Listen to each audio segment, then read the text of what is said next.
Stories. They help us attach to characters and make sense of the worlds we play in. Most all of us have at least one game that sticks out to us because of its world building. Maybe an unexpected twist, a laugh-out-loud one-liner, or maybe it just has genuinely heartfelt gameplay, or it encouraged you to think a little bit more deeply. Stories in games can make or break a single-player experience, but what about multiplayer? Multiplayer games with deep stories have always been around, from the tabletop role-playing of Dungeons & Dragons to the online worlds of Ultima Online, EverQuest, and World of Warcraft. Role-playing games have often been the home of storytelling experiences with specific character-driven plotlines, creating opportunities for players to connect with each other and craft worlds together. Eventually, developers started taking bits of RPG systems and applying them to other games, particularly experience points and character progression, or leveling up. One such cross-genre example came with Call of Duty 4: Modern Warfare. Each match completed online helped players unlock new classes, weapons, and perks for their profiles through experience.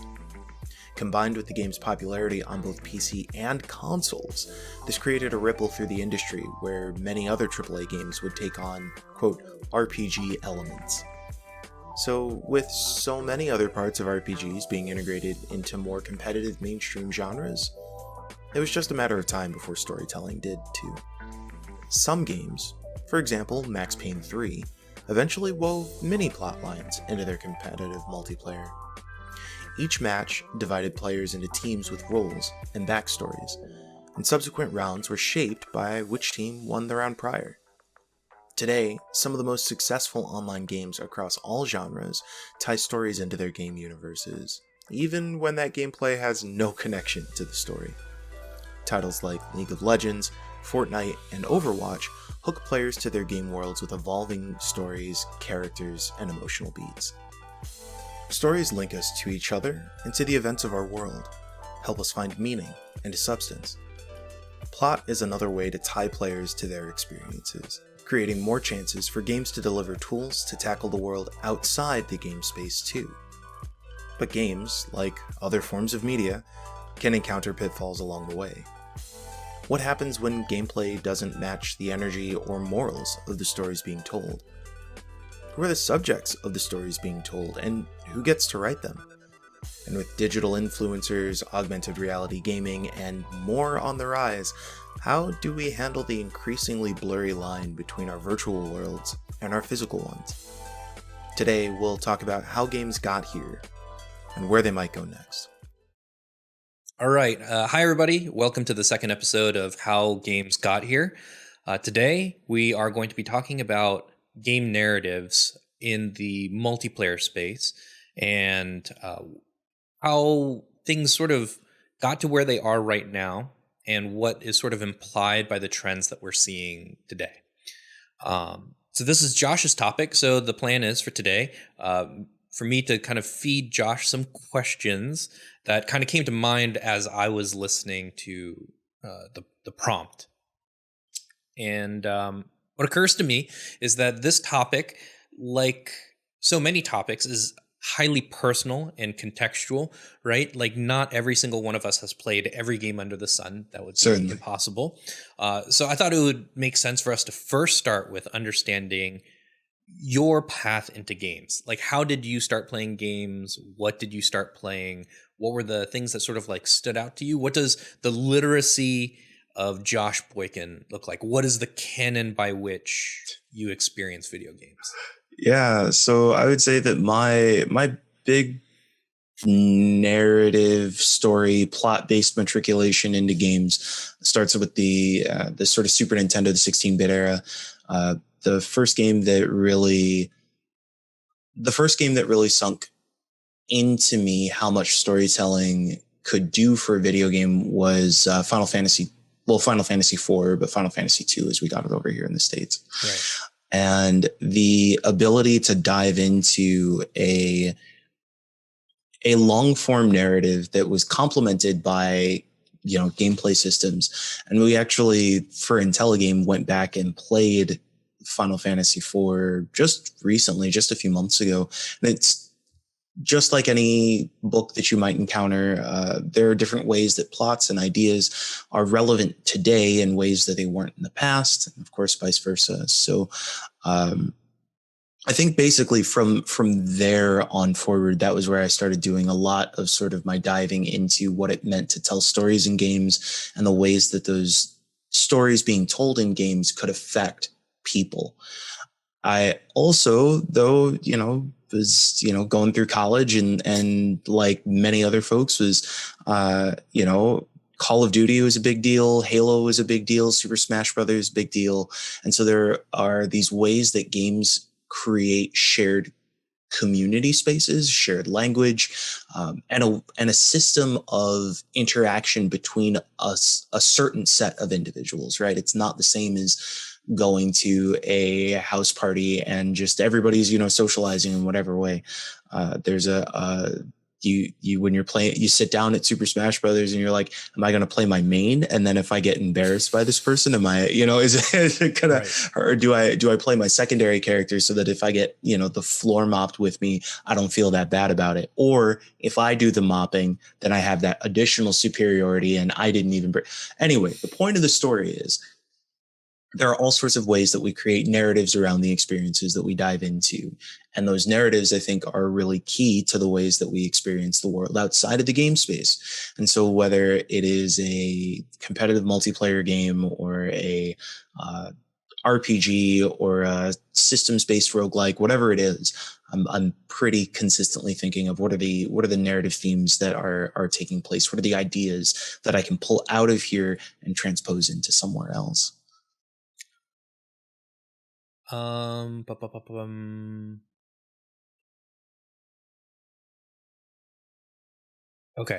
So as a sort of follow on to that first question, you'd mentioned Call of Duty and stuff. Would you say that you are primarily a PC gamer, console gamer? Because I think nowadays it probably matters a little bit less, but there is a certain sort of like flavor of what it meant in the context of like the 90s and early 2000s. What was your sort of subculture of platforms? Yeah, so I was both, but in a very limited sense. So like you were calling attention to, the gameplay experiences and even the access to infrastructure was very different between PC and console gaming in the 90s and 2000s, right? Your PC is pretty easily connected to the internet. It also is going to have larger integrated storage. Perhaps any integrated storage at all is going to be different from a lot of console gaming. Right. And I think not only do you have that difference in infrastructure, but also a keyboard and mouse, having a dedicated, a precision-based input, or being able to type something without, D-pad over 7 times to get to it creates a completely different access to gameplay styles. And so I was primarily a console gamer. I very much was, Super Nintendo, Nintendo 64, PS1, but I also spent some time in PC gaming, but I typically was using my PC as an opportunity to play certain console games that I didn't have access to as easily through tools that I guess exist on the internet, but I won't talk about a whole lot. So, yeah, I think console gaming experiences really shaped the discourse that I had with my friends and sort of my group of people. But the other part of that was because like PC gaming was really expensive at the time. And so when I had friends who were playing, for instance, like Counter-Strike was a big formative PC game. And at the numbers, when other people were like, I was running a Pentium 90 when other people were running Pentium 166s, and like it sounds like not a big deal, but it's not like today where you could play Fortnite on virtually any device you can get access to. And so the lag was worse, the frame rate was worse. It made games not playable for me on PC compared to my friends. Yeah. And so console gaming was really helpful because it set this sort of equal bar that I still appreciate today, that if you have, used to be. If you have a PS4, you have a PS4. If you have an Xbox, you have an Xbox. Right. Of course, now there's the whole Xbox Series X, Xbox Series S.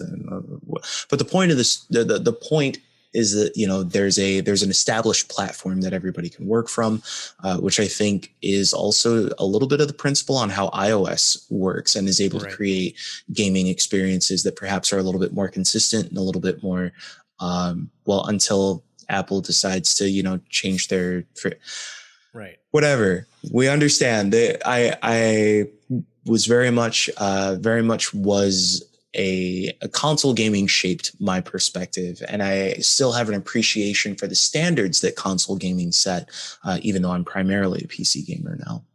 I think it's worth pointing out that you and I have basically had the polar opposite experiences. I was primarily PC, but the consoles that I had were the Sega Master System, Sega Genesis, Saturn, Dreamcast, then Xbox. Oh, so wow. It's like 100% the opposite. Yep. Just kind of interesting. It's an interesting thing to realize how different that was, and it wasn't that long ago. Right. Yeah. But it's a fundamental difference in perspectives. So let's kind of like now get into kind of like your subjective experience of sort of like game narratives and stuff like that.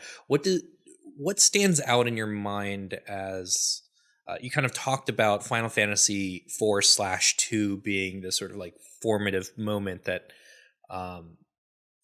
made you realize that games had this sort of potential and this capacity to tell stories. Are there any other like formative experiences that you had that sort of like shaped the way that you interpret game narratives as a possibility or games as a medium? Yeah, I think there are a lot of them in a number of ways, right? So like Spec Ops: The Line, is an interesting sort of like deconstruction or analysis of the military shooter that was obviously, and still is very popular, but was, very much coming out of a sort of 9/11 affected world, like incredibly, I thought was incredibly important. And it still kind of frustrates me that is one of the games that I consistently have to refer to for a military shooter that's doing some of that deconstruction. Yeah, like I feel like I need more of that. I also look at the indie space has been incredibly has provided so many opportunities for those transformative moments as well. Papers, Please, Undertale I played recently, and that was really wonderful. I think that the nice thing about the indie space is that it gives people an opportunity to create subversive media in spaces that are important to them. I actually think about that in terms of the two recent Marvel TV series, Falcon and the Winter Soldier and WandaVision. They're both able to deal with, here's one person, and we're going to talk about this one specific thing that like we couldn't do in a $140 million mass market theater thing because we need to have a bunch of explosions and fight scenes and whatever. But because it's on the small screen and because people can choose not to watch it, it means that they can dive into specific nuanced territory. I could honestly, after watching the first episode of Falcon and the Winter Soldier and watching through WandaVision, I think I could never watch another Marvel movie. And like, if all of them were just like, let's do these like small nuanced portrayal. But anyway, this is about games. So I think that there are a lot of spaces to have those learning experiences from. Also, I mean, like experiences that I dealt with other people playing Killer Queen, this 5-on-5 arcade game, like physically 10 people standing in an arcade, which you used to be able to do. I didn't know you played Killer Queen. Yeah. There's a cab out here in Portland. And so I learned out here And I've gone to, I'm not super good and I haven't been playing for a while. I'm pretty bad. But yeah, I love it. but it's such a good game. And the is. ways that it creates these spaces for collaboration, and learning some of that shared language is really cool. And it seems like the Killer Queen community itself has found a lot of ways to kind of like bolster itself and to find ways to create community with each other in ways that are super cool. So yeah, I think there are all sorts of different transformative opportunities in the game space, and they're not all connected to specific plot lines and characters, but they're the things that I tend to really enjoy. Awesome. So, when we all kind of start playing, maybe not all of us, but I think for those of us that started at a young age, the things that appeal to us at that age are going to be different than the stuff that we want to consume now. How have you sort of seen your taste evolve since those early days? Are the types of stories that you look for different than they used to be? What are the types of things that sort of invite a deeper look, whereas previously it might have, or I guess the inverse would be true. What are the things that sort of you may have like considered to be like deep and impactful and meaningful that sort of don't rise to that same level of prestige today? Yeah, that's a good question. So there's a professor I had in college who told me that he was like, I don't even read fiction anymore. And I was like, what?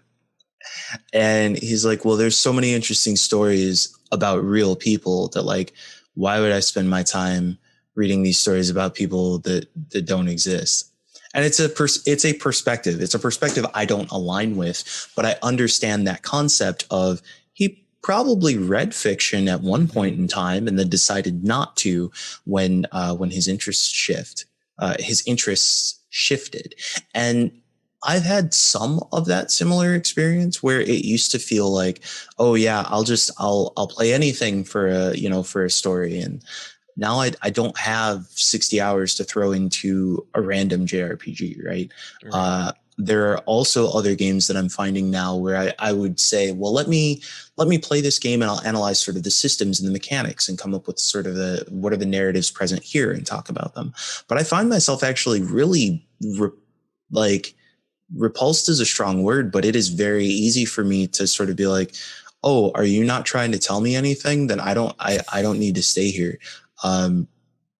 Neoverse is a card battler roguelike that released to sort of middle of the road reviews. Systems wise, it plays on sort of the Slay the Spire style card based mechanics. You have a certain amount of energy you have each turn. You use it to play attacks and defense cards and things. It's a very pretty game. The mechanics are really cool. It has almost literally no like character based plot narrative at all. There are approximately 6 lines of text that if you sit on the home screen for about 45 seconds to a minute, you can see, and then that's it. And it was frustrating because I got to the end of my first run and then realized like you've got these 3 main characters and I have no idea why any of them exist. And so that lack of plot and that lack of sense of like, why am I even here is a huge turnoff for me now. But I will say that I can also spend time now in games where even if it doesn't necessarily have a bunch of plot, it's really masterfully crafted. So Super Mario Odyssey, for example, where it's like, I don't really know. There's a cap and it talks and whatever, but like there's just no way to spend time in the sandboxes that game has and not feel just dumbfounded by the precision and the wonder that they've crafted into each of these small component spaces.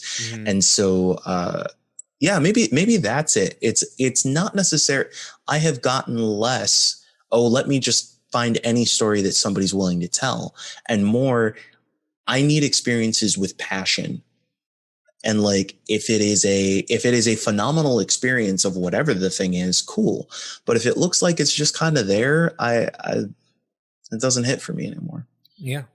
I mean, as I was listening to you describe this sort of framework of narratives in multiplayer spaces, especially given that like multiplayer games have become sort of like financial linchpins for so much of the industry, one of the things that sort of occurred to me is that we frequently have the sort of discussion of the sort of progression and the expansion of taste when it comes to like movies and stuff. Because like when you're little, you want to see like Disney movies because Right. they're sort of like comforting and all this other stuff. And then as you become like a teen, you want to see like violent movies because you're not allowed to, and like the theater wouldn't let you in. And then Right. eventually you realize that those things are fine. But then like, you know, you hit a certain point where like the Disney movies become fun again, like the moral simplicity and like that kind of stuff. And then there's like, I don't know. I think it was George Lucas was kind of referring to this like, I think it was Plato, but this idea that like stories are intended to be morally instructive for children. Sure. And that is such a part of our culture that like we condense the complex to something that is enticing and digestible. And like, there's nothing sort of like wrong with that. Right.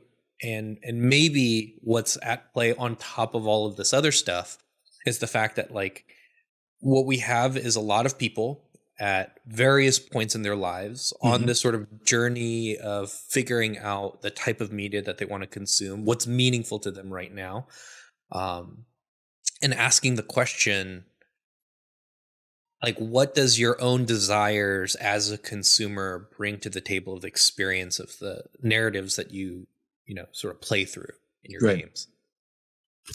But moving on to the next question. Oh, sure. Unless you wanted to respond. Oh, no, go ahead. Go ahead. I felt like I cut you off a little bit. So, like, I mean, I think the games that you brought up, particularly like Spec Ops: The Line, has been kind of considered important by a lot of people because it dared to do something so different. And you've kind of also alluded to the fact that some games are still doing exactly what they've always been doing. So with that in mind, what are some of the things that you see in the industry today as they relate to narrative, the construction, the interpretation, the themes, the materials, the mise-en-scène, like all of it?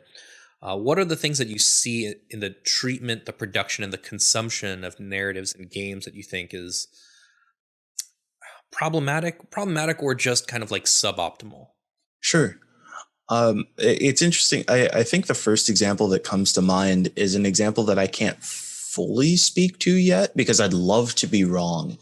But in Final Fantasy 16, when I watched the reveal trailer, I have never been so turned off by a trailer so quickly. For all of the interesting things that Final Fantasy has done over the past few years, which is why, again, whoever is going to like clip the thing that I said about Final Fantasy and come back to me in 3 years and be like, oh, see, you know, but realistically, the reason why I was so disappointed by the Final Fantasy 16 trailer is because I recognize that there's a certain nostalgia that comes from sort of the old portrayals of Final Fantasy in the medieval setting, and you know, and also they've already kind of signposted that they're going to do some messing with their genre conventions, right? Like this is a world in which I think they said like the crystals are broken or something, right? Mm-hmm. And every Final Fantasy games had crystals. But what was very unintriguing to me was that like their initial trailer had to, you know, showed like assumedly somebody had their like throat slashed and blood spills on the face of a child and everybody's white and it was just like there's like I don't need Game of Thrones in my Final Fantasy. And to play Final Fantasy 13, which was panned by a lot of folks back at the day, but I think a lot of people are revisiting it and seeing what I have said from the beginning, which is 13 is a wonderful game. The Final Fantasy 13 deals with a span of diversity, not always in great ways, but like the span of diversity and plot lines that the franchise just had not handled before. Final Fantasy 15, through their sort of like boy band road trip aesthetic, does a little bit of a deconstruction of decades of Final Fantasy games, right? In a way that does not take itself too seriously, but also sometimes is willing to dive in. And I am afraid that Final Fantasy 16 is going the grimdark of like, the like 360 PS3 era where every protagonist was a white dude with a shaved head and a dark gritty, with whatever noir filter. So would love to be wrong, but I think those are the spaces where it's difficult right now because the game space is so widespread, right? Like there are trends taking place in Roblox, in Fortnite, that like are very much going to set the tone for where games move in the next 5 years that a lot of us older folks have literally no idea about. I was reading a tweet that was summarizing there was some big game tournament this past weekend, and they were showing the like 4 top streamers who were all showing this game tournament, and they were like, why don't they describe this as a watershed moment for esports? There were like 200,000 people watching this tournament, and like 173,000 or something like that were watching through Shroud's channel, and like 10,000 were watching through Ninja. And like 3 years ago, Ninja was like the thing, right? Mm-hmm. But now you look at somebody like Carl Jacobs. When Carl Jacobs goes online with Dream SMP, he's got 200,000 people in his chat. Like those are the spaces where it's hard to be able to make those kinds of prognostications, because how would I know without being in those spaces what people are paying attention to and what are going to be their sort of seminal moments? But for I think a lot of the more established members of the game industry who are trying to set trends, I think the difficulty that I see is that I don't want the idea that having a discussion about sort of what's considered politics, right? The ideas of like telling stories about people, telling stories about their narratives, is something that is inherently negative, which I think we're starting to work some of our way out of. But I also don't want people to see it as, well, this is the space where we go to then exploit this for capitalism, right. Which is unfortunately where I feel like I see some of these things too, where it's like, oh, well, but buy this game because there's a black character in it. Buy this game because there's an LGBT character in it.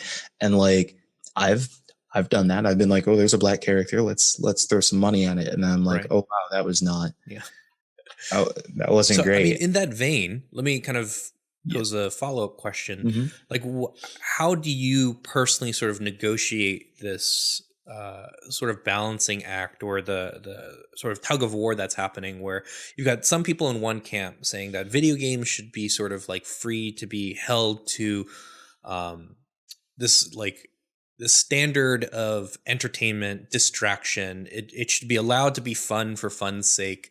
Not everything has to be the sort of like cultural battle.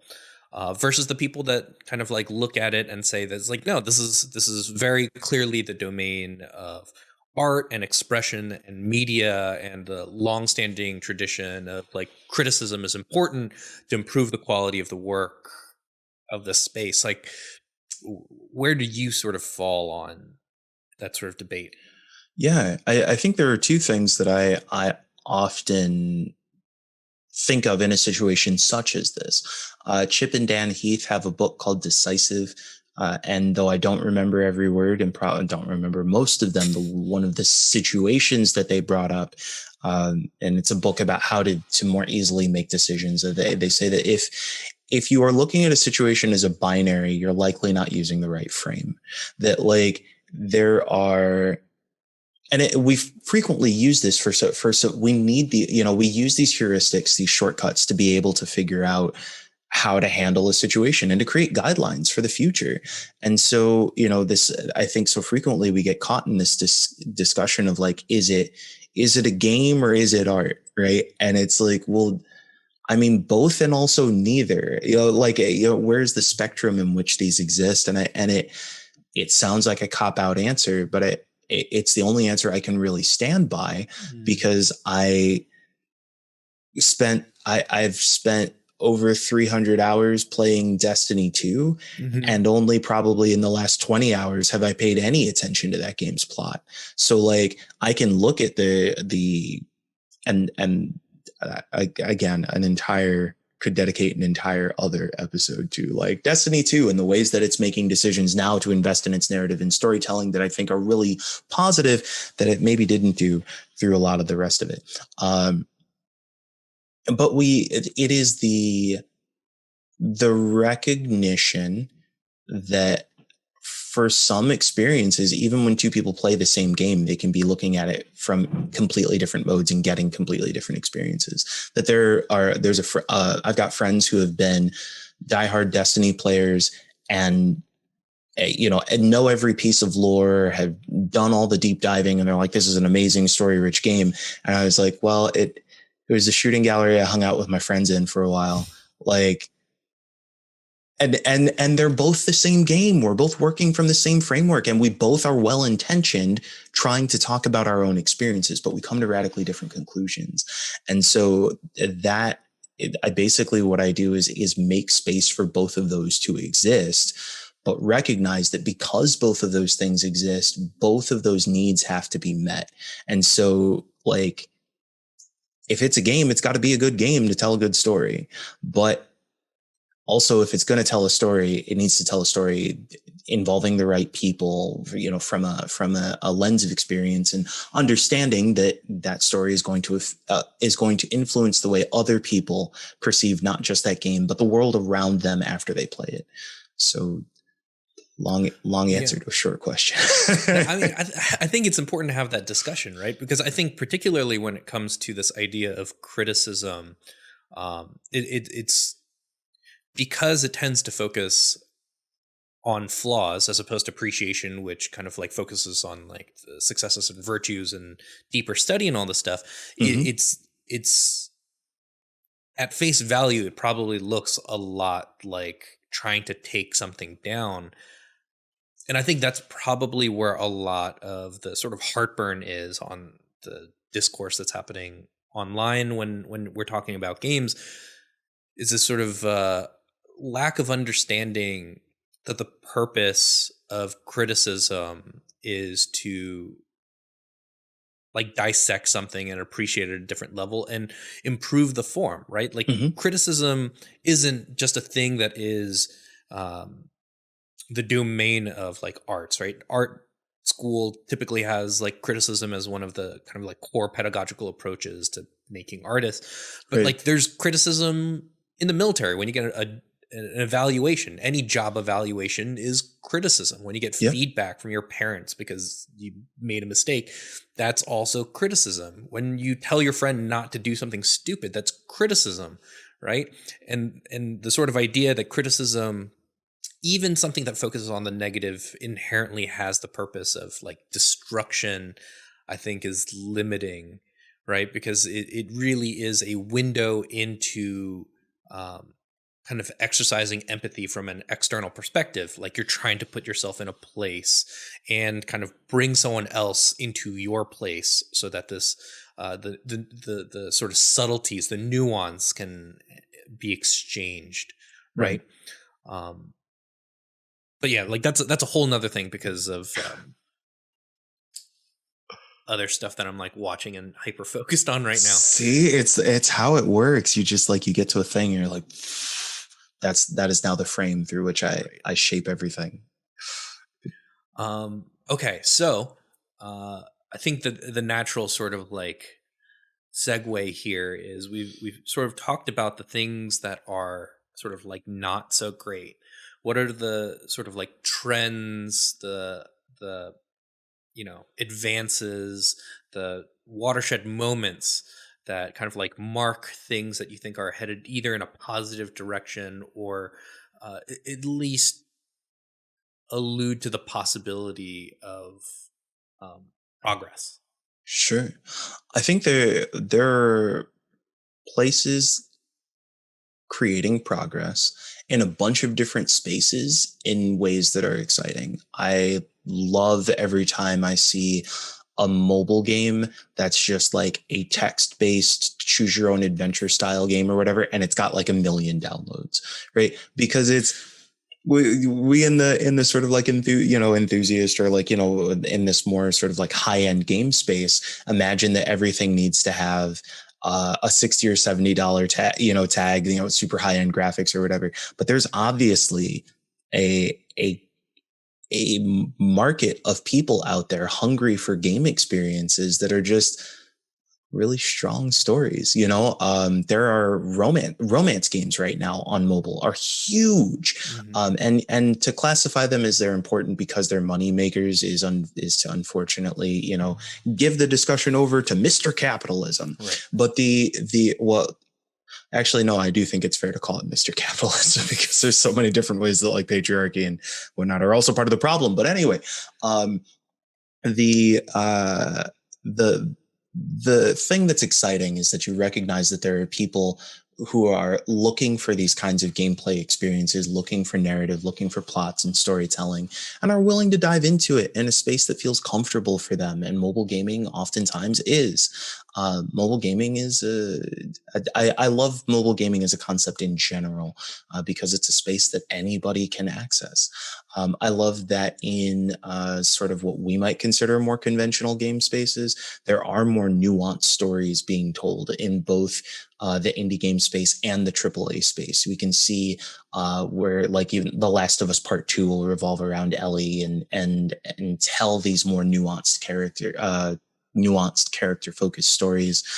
We can also see spaces where there are interesting storytelling things happening in a space like Fortnite, which is going for this metaverse approach, right? A place where people live online. It's not just playing this battle royale shooter. It's watching digital concerts. It's mashing up a bunch of different kinds of media. Like who would have thought that you'd see Master Chief from Halo, Wolverine, Thanos? Like it just feels like every 3 days they're like, oh, like when is Shovel Knight going to be in Fortnite? Like that's what I'm waiting for. Shovel Knight is in For Honor, or like there are Shovel Knight skins in For Honor. Like there's this entire interplay of all of these different spaces that we thought. I mean, in the 2000s, if somebody was like, yeah, can you like Star Wars in a Disney Kingdom Hearts, I mean like Kingdom Hearts in general, right? That started with this, like, what if Final Fantasy like was running around with like Disney characters? And then it turns out to be this entire, again, long answers, short questions, but like I think that there are ways that we're understanding the shared nature of human experiences and finding ties between places that maybe even on first glance don't make a whole lot of sense. And that gives us a sort of core understanding of like, wow, maybe we can take lessons or ideas from over here and say like, oh, this isn't just a game, this is a story. Or yeah, this is a story, but here's what I appreciate about it being just a game, or when I approach it as just a game. I think that there's this unification in many spaces of game worlds that is fascinating and I think really exciting and will create some really cool things to come. So, to build off of that a little bit, I think, you and I, as people that like make games and talk about games, there's a natural sort of primacy that we give to people with platforms, whether they be the games themselves or the channels that sort of talk about them. Any thoughts on the communities of fans and fandoms? Like, for example, the LGBTQ community basically like co-opting all of Blizzard's, what is it? Overwatch, like all the characters just being completely sort of taken over in the social media space, as well as other examples of like games sort of being released to a public, then taking that property and making it their own. Oh yeah.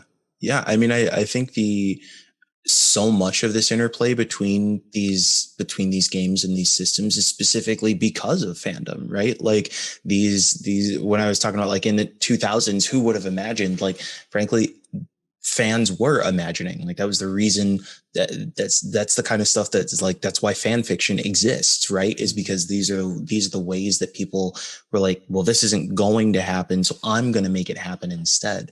And in sort of spirit of full disclosure, Dual Wield Studio, my day job, where I'm working, like, Rowan, the co-founder, like, her specific focus has always been how to integrate fandom into the processes of like creation of merchandise and canon, because she's like part of fandoms herself and recognizes the ways that, those communities coming together, like the LGBT community coming together and like writing these stories and getting the representation that they've craved and been denied, shows that attachment and love of a franchise, and the way that that's good for everyone, right?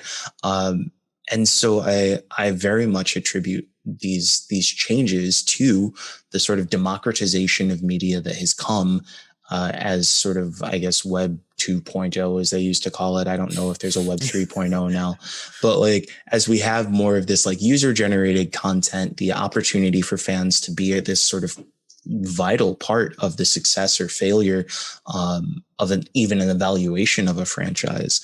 I very much think fandom is to thank, and also occasionally to curse. But that's probably another discussion. Any final thoughts on your projections on where narrative and multiplayer spaces is headed, and where you would like to see it maybe as a content creator? Yeah, I would like to see. So I think that we will see more spaces where narrative is influenced by, not just by the writers ahead of time, but also by the players as they're playing the game. One of the things that I think is probably hard to design for on the time crunches that, say, Fortnite or any of these other, sort of landmark, and of course the crunches are an entirely different discussion. But I think one of the things that makes it difficult when you're iterating that quickly is to necessarily come up with super responsive ways of like, this is what a player did in game, and so this is what we're going to do next. But there are some representative models that I think they could look towards. I think about the Legend of the Five Rings card game from back in the 2000s, and players playing in competitive formats would choose a clan that they were playing as a representative of. And then at the end of whatever the season, the clan with the most points was considered sort of the winner of the storyline. And before the next expansion dropped, like, if the Mantis clan was the clan that won or whatever, then the narrative would revolve more around the Mantis clan and the actions that they took. And I would love to see multiplayer have more situations like that, or spaces to dive into where it's like, this is the, and I guess even Pokemon Go did that too a little bit, right? Where you have the different teams that you can choose, and then you have events where, oh, Team Instinct won because this many people captured this many. I think that kind of interplay between that kind of collaboration, essentially. I think it's collaboration between the fans and the creators, where there's this sort of like shared consent of shaping the game world. I think that could be really cool. Awesome. All right. Well, I don't have any more questions. So I think that sort of concludes our second episode of How Games Got Here. Thanks everybody for joining us this week. Next week, we're going to have another topic, and we'll kind of continue on sort of taking a look at the gameplay space and the culture that sort of surrounds it, and look at how games got here and where they might be headed. Yeah. Thanks, everybody. Bye. Thanks, folks. All right, let me stop recording. Oh, no.